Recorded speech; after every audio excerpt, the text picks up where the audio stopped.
को इंट्रोगेटिव की एक्सरसाइज पूरी कराई थी। अब आगे आते हैं इम्पेरेटिव।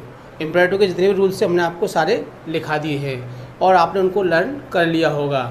इसके आफ्टर क्या होता है कि इसकी हम एक एक्सरसाइज कराते हैं आपको। तो एक्सरसाइज नंबर है आपकी ये 3rd, क्योंकि फर्स्ट पे थे आपके असर्टिव, सेकंड पे हमने लिए आपके इंट्रोगेटिव और थर्ड पर आते हैं आपके इम्पेरेटिव। और इसके सारे रूल में आपको हम लिखवा चुके हैं जिनको आपने लर्न कर लिया होगा। अब इसके बाद हम इसकी एक्सरसाइज को क्लियर करते हैं, जिसमें देखो हमने आपको 7 सेंटेंस दिए हुए हैं और ये सेंटेंस वही सेंटेंस हैं जो उनके रूल पर डिपेंड होते हैं। जिसमें आपका फर्स्ट सेंटेंस है आपका the teacher said to the boys, अध्यापक ने लड़कों से कहा go to the school, school जाइए। तो इसमें हमारा ये आपकी होती है आरबी और इसको बोलते हैं हम आरएस।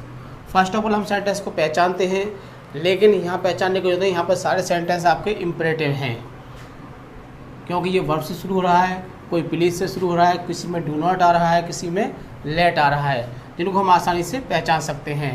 अब पहला सेंटेंस है आपका the teacher said to the boys, मतलब अध्यापक ने लड़कों से कहा। अब बात आती है कि बताओ इसमें क्या है, इसमें आज्ञा है, सलाह है, प्रार्थना है। तो हमने आपको एक रूल बताया था कि अगर कहने वाला हमारा ये कहने वाला होता है और ये सुनने वाला, हम इस चीज़ को देखते हैं। अगर कहने वाला बड़ा है और सुनने वाला छोटा है तो हमारी आज्ञा होती है, यदि कहने वाला छोटा है और सुनने वाला बड़ा है तो हमारी प्रार्थना हो जाती है। यदि दोनों बराबर के हैं या कोई साधु महात्मा कहता है तो उसमें हमारी सलाह होती है। तो कहने वाला हमारा टीचर है और सुनने वाले हमारे बॉयज़ हैं, तो इसमें क्या होगा, आपका आज्ञा होगा। तो इसमें बनाते हैं द टीचर। अब सेट 2 किस मतलब आज्ञा हो तो ऑर्डर्ड में, ऑर्डर्ड। आरबी के 2 को हटा देते हैं द बॉयज़। कॉमा हटा के हमने बताया था कि इम्पेरेटिव सेंटेंस में कॉमा हटा के हम 2 लगाते हैं। आगे as a sentence go to the school, comma यहाँ से हट जाता है। सेकंड पर है आपका ही सेड टू मी, उसने मुझसे कहा प्लीज़। अब प्लीज़ शब्द आने पर यह डिक्लेयर हो जाता है कि हमें इसमें रिक्वेस्ट का प्रयोग करना है सेड के स्थान पर। तो सेकंड में है आपका ही। अब प्लीज़ आ रहा है तो क्या लगाएंगे, सेड टू के स्थान पर हम रिक्वेस्टेड, ही रिक्वेस्टेड। 2 को हटा देते हैं आपका मी। अब हमने आपको बताया था कि यदि आरएस के शुरू में please, kindly, sir, madam, do not, never, always, इनमें से कोई शब्द आता है तो इसे हम हटा देते हैं।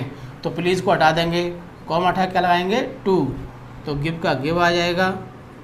अब मी हमारा क्या है, ये हमारा एक प्रोनाउन है और हमने आपको चेंज ऑफ प्रोनाउन के बारे में बताया था। ये हमारा फर्स्ट पर्सन का प्रोनाउन है, तो इसको हम किससे लेंगे, आरबी के सब्जेक्ट से। और सब्जेक्ट क्या है हमारा ही आई मीन थर्ड पर्सन है, तो क्या हो जाएगा इसका him.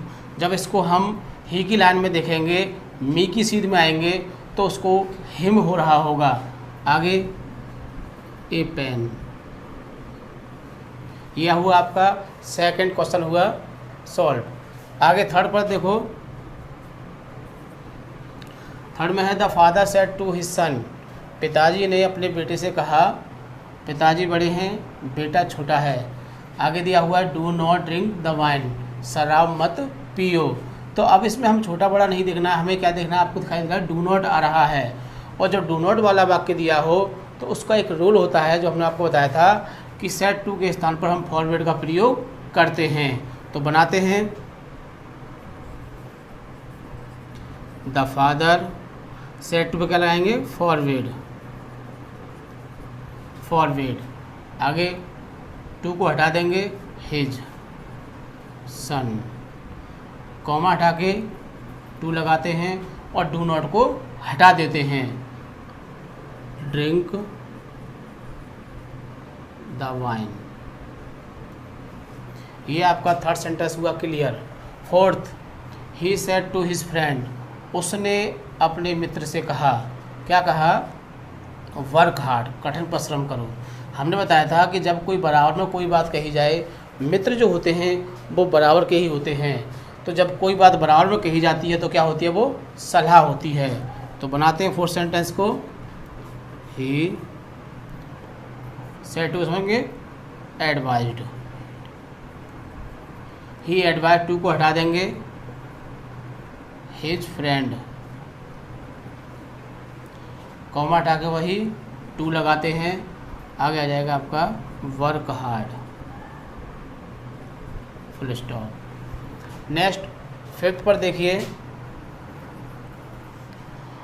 The master said to his servant.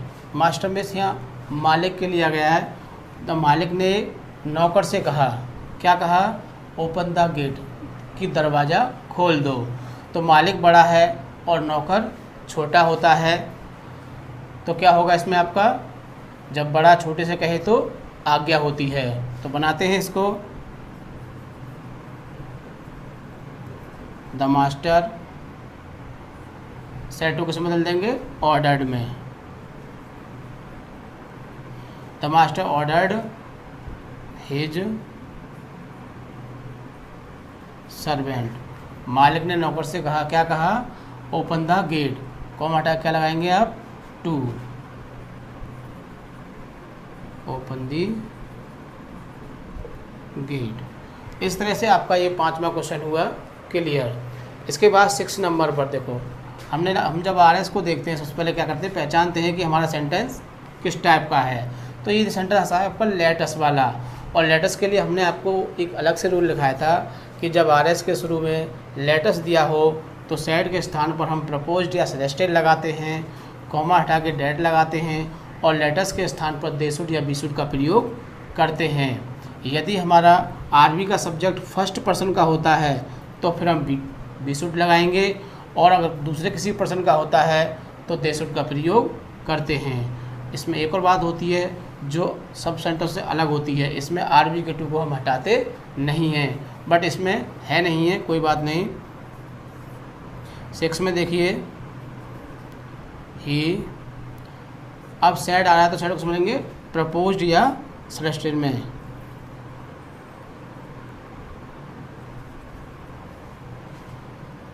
He proposed, comma हटा के लगाते हैं दैट। यह एक इम्पेरेटिव का ऐसा सेंटेंस होता है, ज़्यादातर इम्पेरेटिव में टू का प्रयोग होता है, लेकिन जब लेट वाला वाक्य आता है तो उसमें हम डेट लगाते हैं। तो ही प्रपोज्ड, अब लेटस आता है तो लेटस को हटा देते हैं, उसका क्या लगाते हैं हम, दे शुड या फिर बी शुड। आप स्वतंत्र हो, चाहे दे शुड लगाओ या बी शुड। यदि फर्स्ट पर्सन का आ जाए तो फिर इसमें बी शुड का ही प्रयोग करते हैं। वेट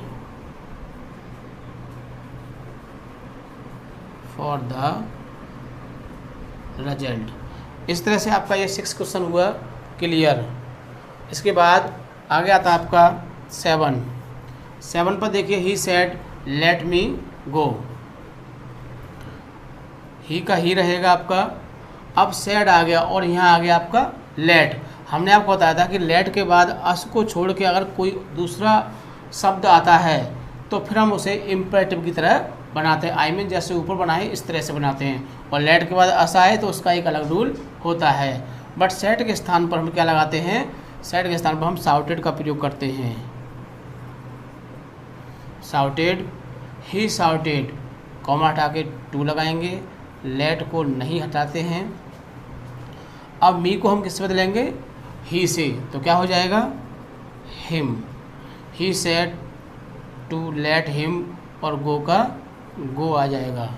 इस तरह से आपके ये 7 सेंटेंस हुए क्लियर। अब आपका ये इम्पोर्टेंट सेंटेंस हो चुका है क्लियर। इसके बाद अगला जो आता है आपका आता है exclamatory, exclamatory to indirect. First of all हम आपके उसके रूल्स लिखवाएंगे और फिर उसको हम 1 बाय 1 आपको समझाएंगे।